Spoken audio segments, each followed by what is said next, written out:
You're listening to The Art of Imperfect Adulting. I'm your host, Amy Stone. Here, I share stories from real people navigating the adventure that I call adulting. Are you ready? Me too. Let's do this. Hello, friends. In this episode, I'm going to introduce you to my guest, Lindsey Tague. We talk about her nomadic lifestyle. She's been nomadic for about 7 years. So we talk about where the dream of being able to travel full time started for her. And then we also talk about the details, that things that had to happen in her work and also in her living situation, which I have learned in some circles is called sticks and bricks. So, what had to happen in order for her to make this happen? We talk about some myths that she came into contact with and confronted as a part of being a female traveling and as a nomad. I asked Lindsey about what it took to balance work and travel. And I also asked her about friendship, social life, and creating community as a nomad. I think you're going to love this conversation. There's a lot of good information in here. So let's get to the interview. Let's go. Welcome to the Art of Imperfect Adulting. Lindsey Tague, are you ready for a fun chat today? I am very ready. Happy to have you share with me in the audience to get us started. What part of the world do you call home? That is a hard question to answer as a nomad. I am actually in my current, where I'm physically located right now is my home state of New York. I'm visiting family for the holidays. But where I call home is the globe that we live on. I travel pretty extensively and have been over the last 5 years. Very good. Well, that is actually, we're going to come back to that topic in a second because that's what we're going to talk about. But one more warm up question. This interview will be released, dropping in mid January, right around the time that a lot of very ambitious, motivated people who set big news resolutions might be giving up left and right. So I thought of this question: when you have a goal, like a big project, and you hit that point where it feels big and you might want to give up, do you have any tips or tools that you use for yourself to keep going towards a big goal? Yes, actually, when you had mentioned this would be one of the questions, the wheels started to turn. And, I am a business owner of 7 years and I've wanted to give up many times over the last 7 years. So I would say the first thing that comes to mind is really just coming back to my why. Why am I doing this? Really deeply connecting to that why, not just like the surface level why, but like who do I see myself being when I achieve that goal, and connecting with her and remembering why I want to do this to begin with. I feel like that kind of resets it for me. So yeah, that would be my answer. Very good. All right. So, the topic, which you gave us some great foreshadowing, leading us right in there, we're going to talk about how you went nomadic with your lifestyle about 5 years ago, is the time frame that I think I have, although you'll let me know if that's not exactly right. I actually think that a lot of people have a version of this dream in different ways, packing a suitcase and traveling more or traveling full time. So, first question, when is the first time that you had sort of the dream or the desire or sort of like, I think I would like to do this full-time travel thing? What was the first time it showed up in your life? Yeah, so we'll go back we'll go back 7+ years. So the way that I tell the story is, yeah, 7 years ago I launched my business. So I left the corporate world behind, the corporate 9 to 5, leaped into the unknown with that. And I want to say it was probably around that time or maybe a little bit before, like it started to creep up, but I had a lot of fears, obviously, as we all do, that were like kind of encasing this desire from allowing it to like seep out of my subconscious, let's say. I was like, oh no, I could never do that. I have to be here. I have to go to my job. I have to do all these things. But I feel like once I made that leap into starting my business, I was like, okay, well, now I'm technically location independent, even though I was still living. So I know I mentioned I'm from New York, but I did live in Florida for 10 years. And while I was living there is when I launched this business. And yeah, the desire started to creep back up again. And but I was like, no, I got to stay focused on my business, which is true. I had to stay focused on my business because I wanted to get it to a point where it was fully supporting me. Because in my first year, I was still like working part time, and I didn't feel confident or comfortable enough to just let go of the reins completely and have my freelance business support me fully. But after about a year or two, I had a roster of clients and I was doing pretty well for myself. And yeah, again, that desire was creeping in. And so after about 2 years, and this was during the pandemic actually, when the dream was like became even more like visceral for me, I would say. So that summer of 2020, well, we're all in isolation, and I'm still like head down working on my business and stuff, but I'm like, it just kind of hit me like time stops for no one. Obviously during the pandemic, no one could go anywhere. We were all very isolated. But once things started opening back up again, September is my birthday month. So whenever that rolls around is when like, I start to reflect, okay, I'm another year older. Am I really living the life that I truly desire? Is it in alignment with where I want to be? And um that's when this, the Bubbled up. burning desire to travel would creep in. And I was like, well, okay, if I want to do this, then, I know I want to travel like a lot, like pretty consistently. This isn't something where I could still keep my apartment and then travel like every month, let's say. I was not at that place, like financially either, to do that. So I was like, screw it. I'm going to move out, sell all my things, and just leap into this unknown again of just wherever the wind takes me. All right, there's a lot going on there, so I'm going to break it down Yeah, because this was a big decision. There are a lot of components. Before all of this, you talk about being in corporate. What was the job that you had before you branched off and did your own company? You don't have to, I mean, I'm not trying to get too private or yeah, anything, but just like what was the job and did you love it? yeah. So how can I briefly summarize? So I worked in a number of different industries. I would say the longest term one I was in was recruiting and staffing. That was early in my career. So to answer your question about the last job I had, the story that I always tell is like I was in search of the perfect job for me, like I was very much like, how can I get into a company, work my way up, make the most money, be at the top, like that's kind Right. of the mindset I always had. And but I realized in corporate America, like it just was so hard to find without the drama, office politics, all that. So I ended up working for a startup that was the last full-time job that I had. And Okay. I was thinking, this startup is innovative. Like I'll be, I came in as a manager, like I had this fancy title, or so I thought. And anyway, long story short, working for a startup was not what I was expecting. Like they wanted me to work more than 40-hour weeks sometimes. Like I basically felt like I was building the company alongside the founder. And I hit stress burnout within like 9 to 12 months of working at this company.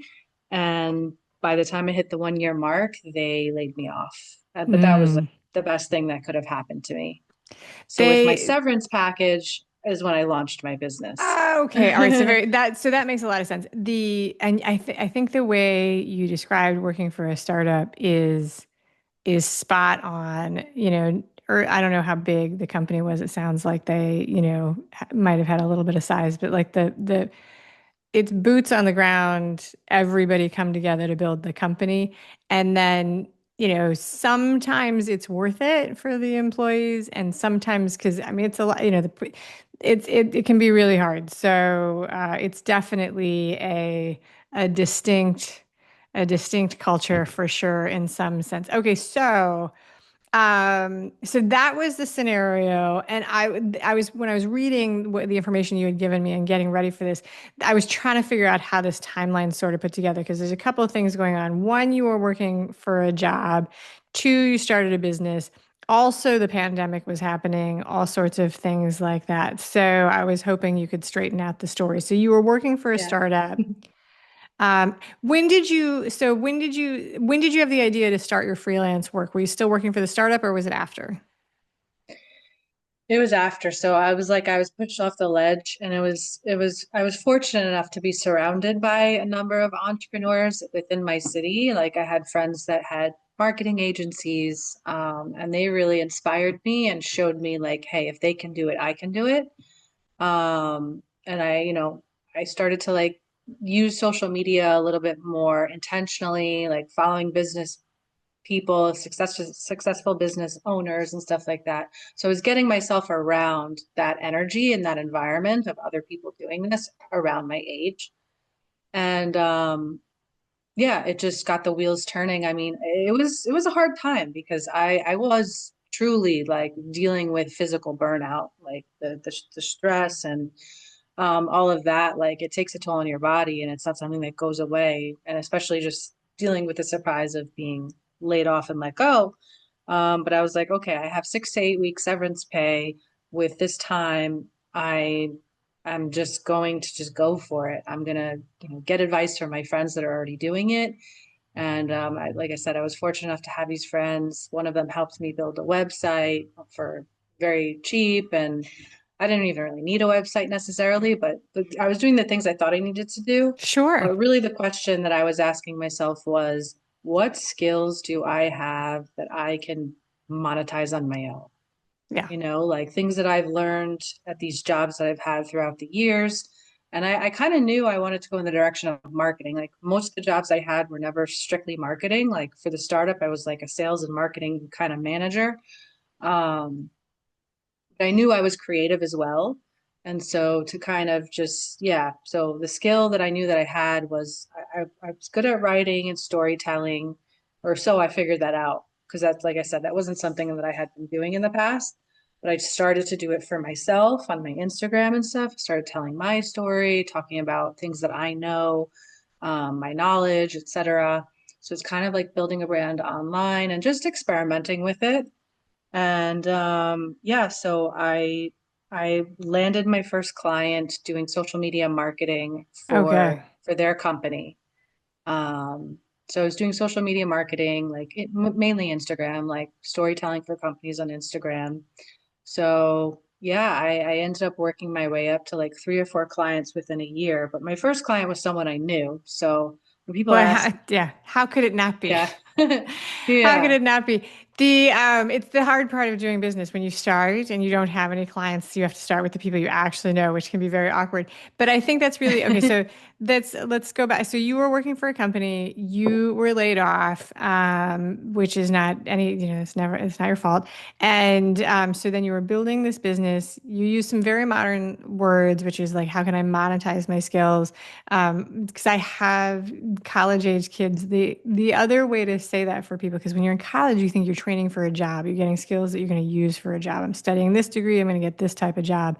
But in the gig economy where we all live today, one of the questions you can ask yourself is, what do I know how to do that other people will pay me for? And that's the question you were asking. What can I do that other people will pay me for? And you went into marketing, creating and marketing for other people as an individual on social media. This starts, you're at your home in Florida. When does the pandemic hit? So everything is funny because everything is right around this time of year. So between like September and November, it's like very nostalgic for me because that was when I was laid off in 2018. Fast forward to 2020, November of 2020 was when I moved out and started traveling. Okay. Um, so so yeah, so the pandemic was like not in full swing. It was like dwindling down, things were opening back up and flights were operating. But still, a lot of countries were still not, they were still closed, not letting people in. So So I ended up going fall to of Mexico. 2020. Okay, fall Yes, of 2020. All right. So, and were you in Florida at this point? Because I'm also in Florida, I and we was. we didn't quite handle the lockdown the same way everybody else did. We Yes, didn't fully participate in some parts of the shutdown. And I say that North without Florida, I was. you were in North Florida was like, so we did summer of 2020. I dragged my kids. I think it was summer 2020. I think so because like everything was shut down. I wasn't gonna put my kids in like remote camp. It could have been 2021, but I really do think it was 2020. We did a big road trip to the parks and we came back through northern Florida. Went up and stopped in Daytona, came back and stopped in like Panama City on the way home. So I'm way down south in Florida. And it was fascinating to see how like they were like there would be like signs that they were following the rules, and then you'd open the door and no one was following no one was following the rules in Northern Florida. I was like, oh, all right, very good. It was just a really interesting time to be around. It So, was. all right, so fall of 2020, you hit the road. You decided to go nomadic. You mentioned that this was one of the questions of what it actually meant for you. Let's talk a little bit about what you had in terms of like stuff and housing before you made this decision. Because it's a little more complicated than just packing a suitcase and getting on an airplane, I think. So, did you have like an apartment? Did you have a home? Like, what were the things that you had to do? And then, did you get rid of it? Get rid of it? Did you put it all in storage? Like, what did you do? Yeah, so I was renting, but I was in like I loved my apartment. I was very torn on the decision. Like I was like, oh, if I, do want to move back here, move back to the States, like I'm never gonna find this great of a setup. It was like a two-bedroom apartment. He never raised my rent. Like I lived in like an old historic area of Jacksonville, called Riverside. And yeah, but like the process of getting rid of my stuff and selling, like at least in that part of Florida or in Jacksonville, it's probably like this in most of the state, but like everybody loves to buy secondhand stuff. You put something out on the street and it's gone, like Yeah, someone's taking it. So I was able to just list most of my stuff on Marketplace. I should have listed it all because I did put some things in storage, thinking like if I come back and things I was just not ready to get rid of yet, like solid wood furniture and stuff like that. And my bed, I was like, what do I do with my bed? I'm like, yeah, at first a friend was going to let me store it in her garage, but she didn't want me to keep it there for that long. And I was like, well, I don't know how long I'm going to be gone for. So let me just put it in storage. So put that stuff in storage, the bigger stuff, got rid of everything else. Yeah, I mean, it was like the great purge. So in a way, that was just good to do in general, to just purge a yeah. lot of things because I was in this apartment for 5 years. And So you yeah, had all this stuff. Furniture is a funny thing, right? Because furniture is insanely expensive, right? Very expensive to buy. And then when you resell it, like it does not, So I think there's two sides to that, right? Like one is because it is, if I come back, am I going to buy all new furniture? Like it's like the whole exactly. sunk cost. That's really, so you have a storage unit, you get rid of a lot of stuff on the miraculous Facebook marketplace, which is a whole My subculture. car, yeah, Oh, my what did you do car with was your a whole other car? thing. Okay, because So my you first because you immediately jump out of the country. You like get on an airplane and Well, I just was booking 6 weeks. Like I okay, was like, I'm not thinking ahead of that because it was between November and December. So I'm like, I'm gonna leave before Thanksgiving and then return before, like just before Christmas to spend with my family, like I always do. So I was like, I'll deal with my car after that. okay, So I was able to just leave it on the street, like not ideally the best thing, but I had friends like on the block. I was like, please just watch my car. I'll be back. And the good thing was the year after the pandemic, like they were hunting for used cars. oh Like right, I they forgot about that. wanted my car. So it was like I didn't realize that it would be that easy either, because like I was leasing it, I believe, and yeah, I'm done. I'll wait for you. Sorry, there's background noise. Um, The joys of so the joys of working from home. I'm actually, oh, never mind. I won't talk about that. So what was I saying? Okay, yeah. So the car, The yeah, car I you was got able to rid of call after the you got back. leasing company. Yeah. Yeah, I came back, I made calls. I said, what are my options? I'm leaving the country, etc. And they're like, well, we'll offer you. I don't remember what it was, but like I was able to get out of it. I think I had to pay a little bit, but like way less than probably I would have if they weren't so desperate for cars at that time. Because I think car, the chips, they were in a shortage or something. Oh, I So they do weren't remember making that. cars. Yeah. Yeah. And you were paying So because if it was a lease, you had a monthly payment and insurance that you had to hold on to. So, all of those things. All right, so let's back up, zoom out. Before you made this jump, um, what was your vision? This is not a great question because I'm asking you what you were thinking before you did it, and this is several years ago. But if you can remember to the you of like 5, 7 years ago before you did this, what was your thought of what living nomadically was going to be like? Like what did you plan for?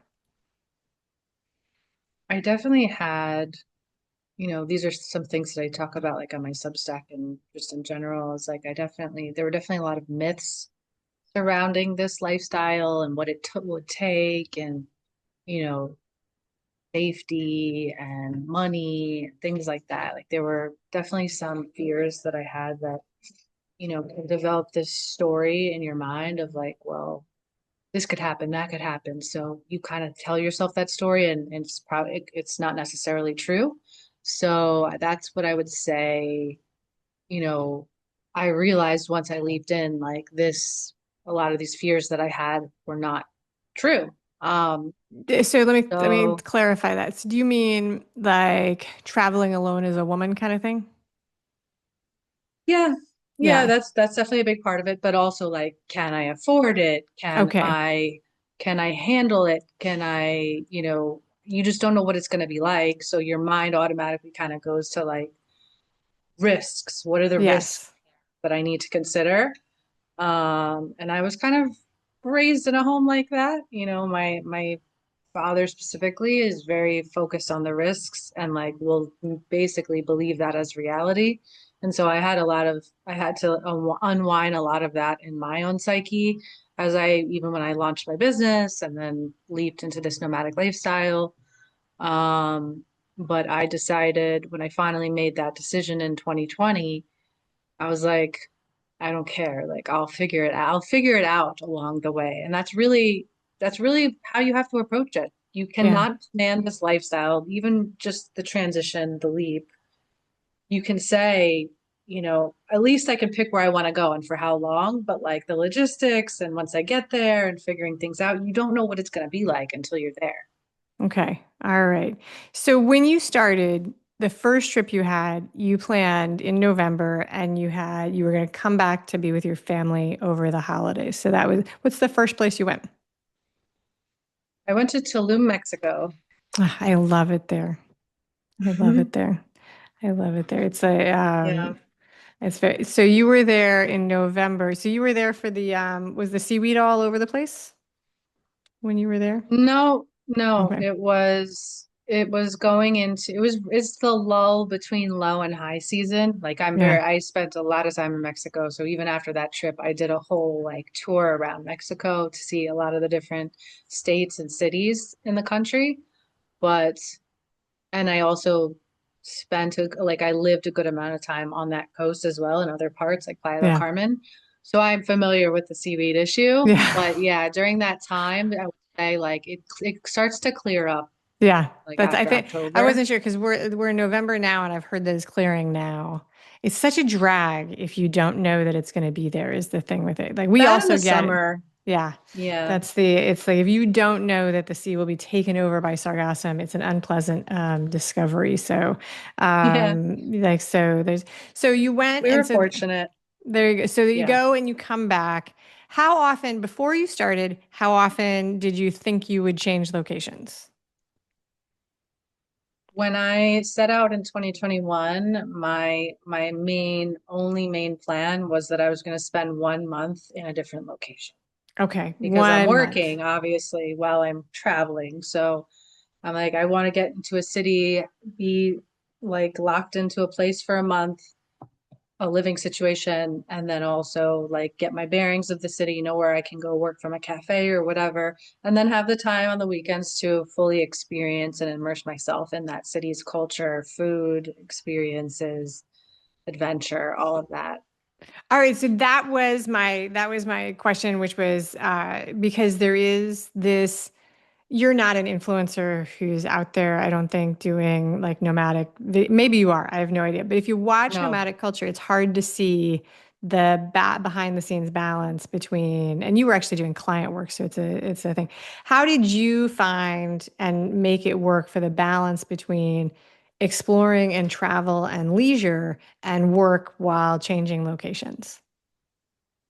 I mean, I didn't, I honestly would recommend, I think Mexico is a great first option. Let's say if you're a first time nomad and you want to try out this lifestyle, I think it's a great country because the time zone or the time change is really not that much. It's pretty much well, most places are on the same time zones as the US.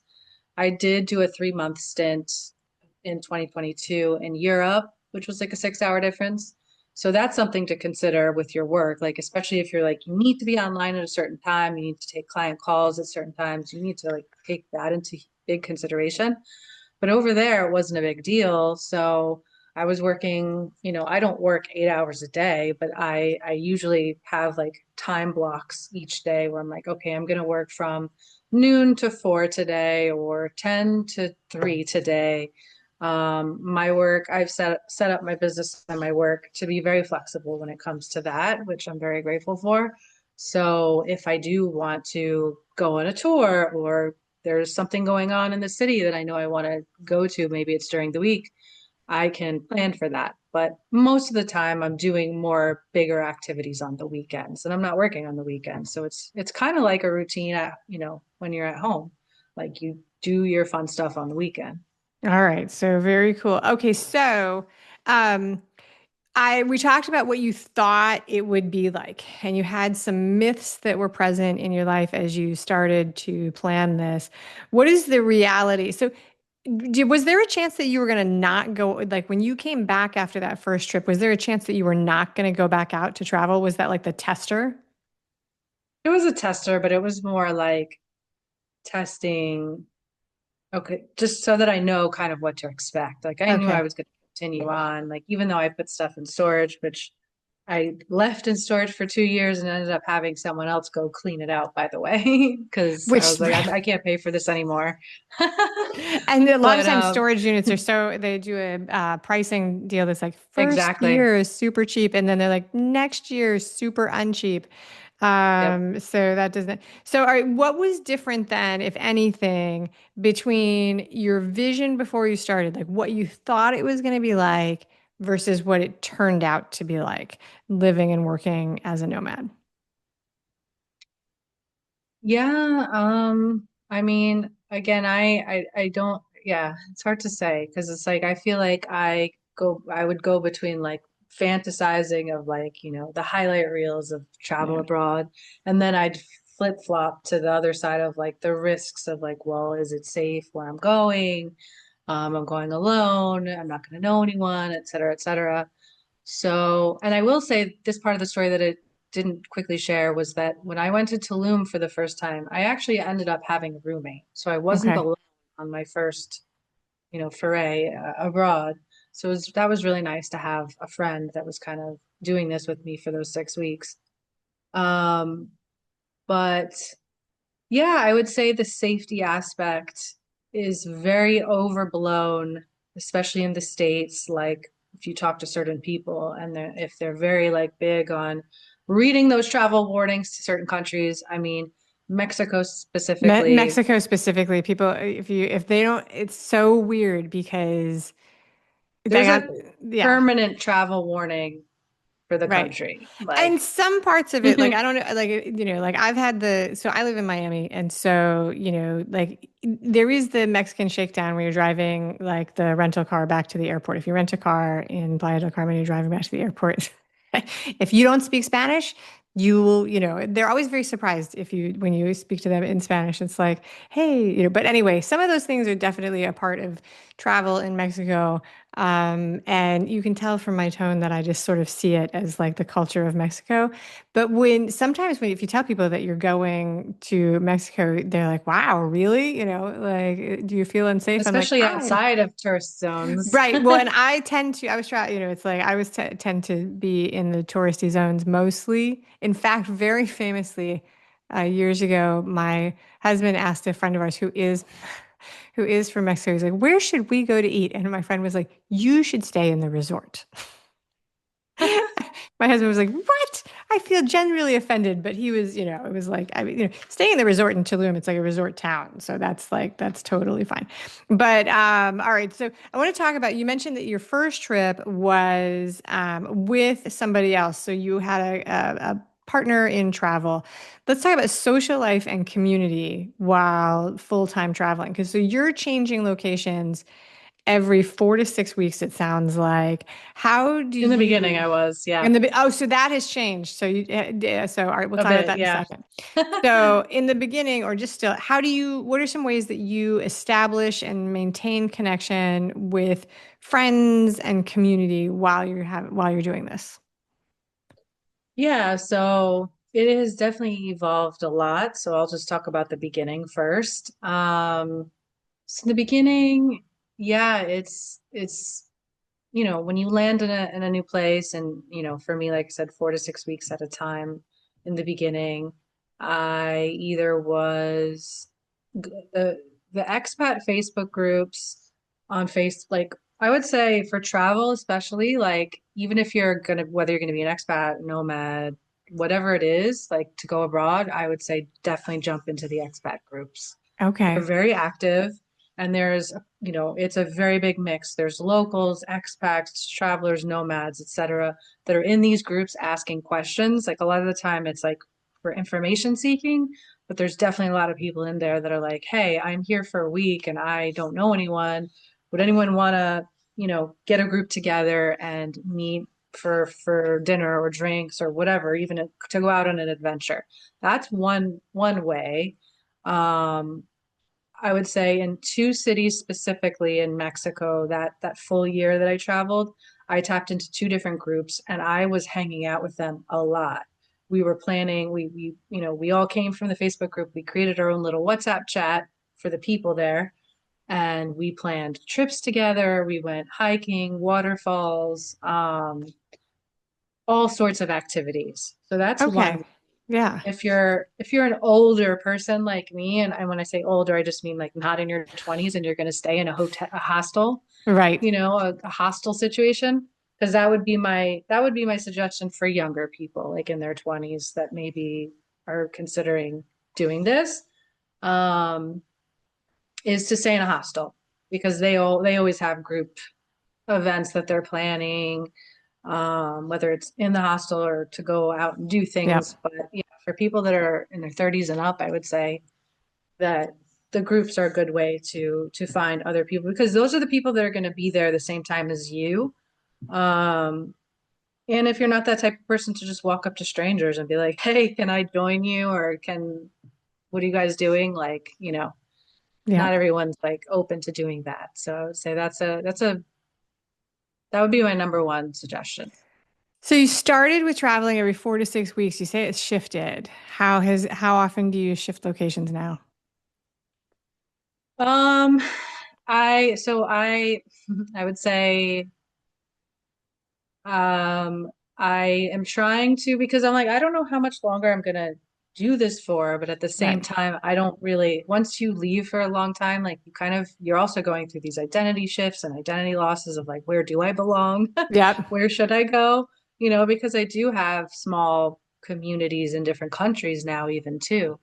So now I would say it's more like, okay, how many countries do I want to hit this year? Do I want to like venture into new countries? Like that was my thought process for this past year. And I ended up hitting three new countries, which was Guatemala. It's mostly Latin America that I've stayed in. I haven't ventured too far to the other side of the world. But it was Guatemala, Colombia, and Peru.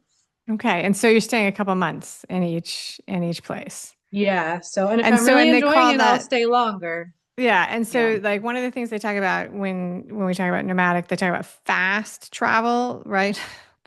And Slow then travel. there's Yeah. the slow mad, which is like a little bit about what Mhm. you're doing. And it also sounds like there's a little bit of shift in your own story that there's a part of you that's actually doing exploration of like, all right, so is there one of these places that I'm finding that might be where I want to set down roots for a while, which I think is an interesting part of the discussion, like how long will we travel? And when I talk to nomads and I talk to people who are doing these travel things in different ways, I think that's a part of the discussion that kind of doesn't always get talked about very much.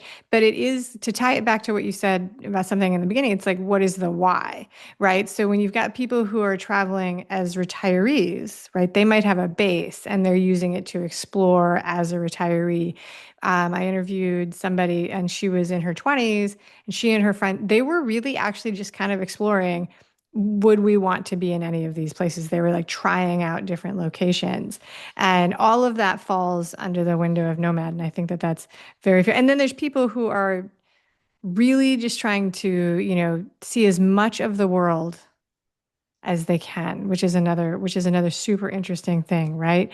All right, so very good. In a second, we're going to wrap up the interview with my rapid fire questions.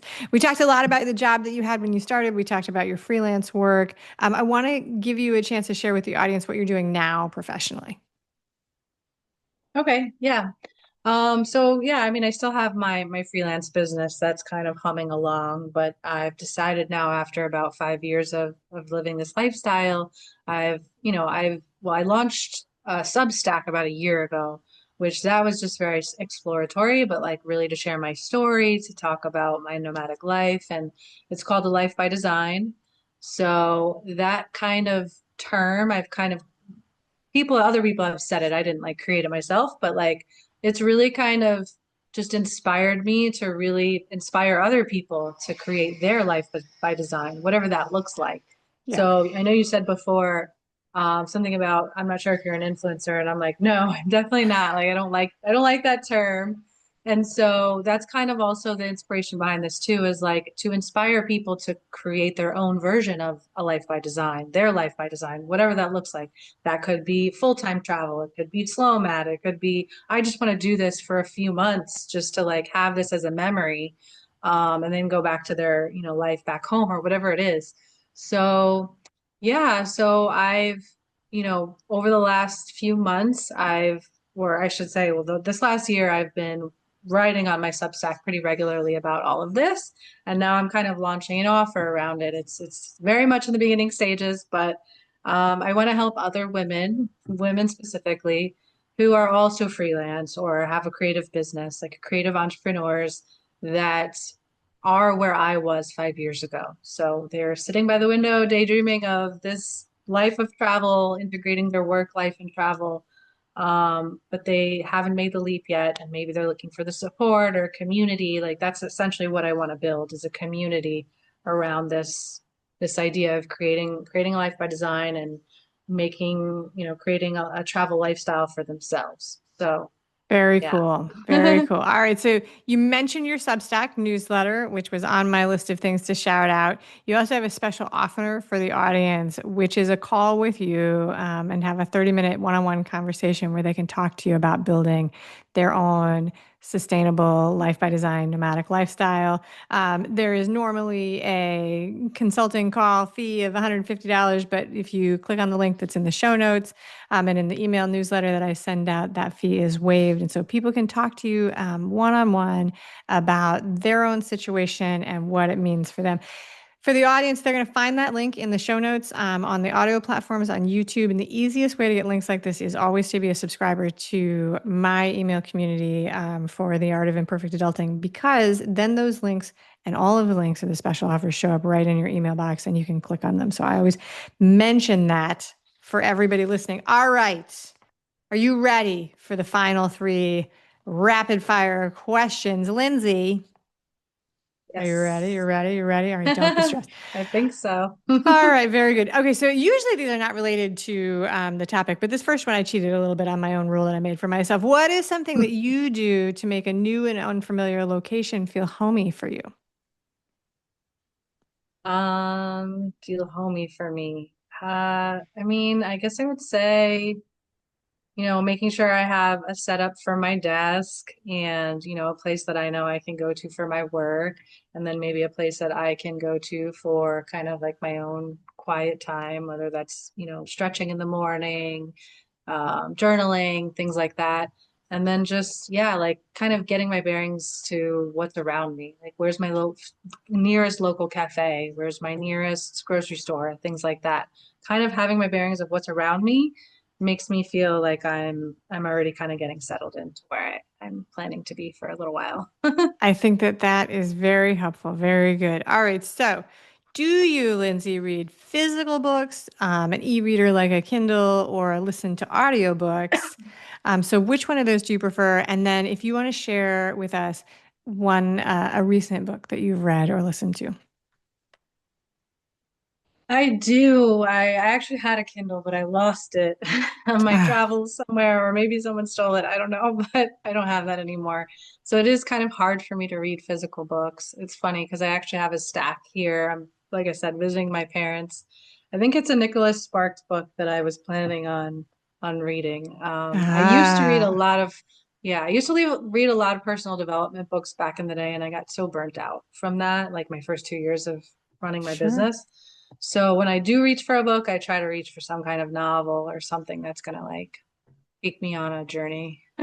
The Nicholas Sparks books are tear jerkers. They're like stiff to be. Yeah, They're like some they're delightful, but I like sometimes they're.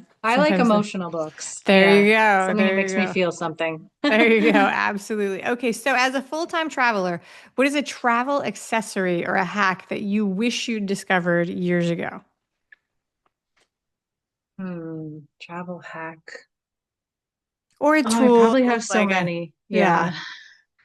Yeah. Um, I mean, safety wise, like this is just the first thing that popped into my head is like always have your most valuable things on your person, like on you. And definitely don't check a bag with important stuff in it because I just recently had my bag didn't get lost, but like I had to leave it behind in the airport and they had to send it to me. So, yeah, always have your most valuable things on you while you're in transit traveling. Yeah. Try to keep your bag in front of you too, like just knowing this traveling through, I don't want to say like developing countries, you just got to be Right. Developing countries, like Florida or New Jersey. mindful. Anywhere really. This is advice you could take traveling anywhere. It Yeah, doesn't exactly. matter. You want to be able to see your bag. Like you don't put your bag up ahead and yeah, I know that totally makes sense. And keeping things that you need 100, yes, 100%. It's like when you're traveling, I mean, air travel is getting dragged through the mud. We're recording this in the middle of November. And so, like, the air travel is like really, kind of a process at the moment. But it's like you there and they're like, we're not going to have enough room for the overhead bags. And so we want you to check it. But nobody wants to separate because you run the risk that you're not going to meet it at the end. It's like, please build a plane where we can all be with our luggage all the time and not rely on you. So, Yeah. which doesn't exist and probably would be horrible in lots of other ways. But there we go. All right, that's it. Lindsay Tague, thank you so much for being a wonderful guest today on the show. Thank you for having me. It was a great conversation. Thank you for listening today. I hope that you enjoy the show. And before I go, I want to encourage you to become a bigger part of the conversation. Obviously, subscribe wherever you're listening to the show. Listen to more episodes. That'd be great. Obvi again, please write a review and tell your friends about the show. That truly is a great help for getting the show in front of new people. Okay, but more fun for you yourself, head over to imperfectadulting.com and join the email community. You'll get some free stuff right away, and that way you'll begin to get the emails about the podcast. This includes the links for the special offers from the guests, and it's the only way to get that. Also, if you aren't in the mood to listen, I actually include an article directly in those emails. Whee! Now, if you love this and you crave more time with me, Amy, as a coach, a mentor, or just adultier adult, numero uno, check out The Village. If you have a story you want to share with the listeners, I'd love to hear from you. I have an open application. Just let me know you want it. And that's a wrap for today. Until next time, remember, the journey is the destination. Ralph Waldo Emerson said that, not me. Well, until just now, I did just say it. But what I want you to hear today is that if your adulting journey isn't going the way you expected, that may not mean that you're lost. It may just mean that you're on your way. This is Amy Stone, signing off.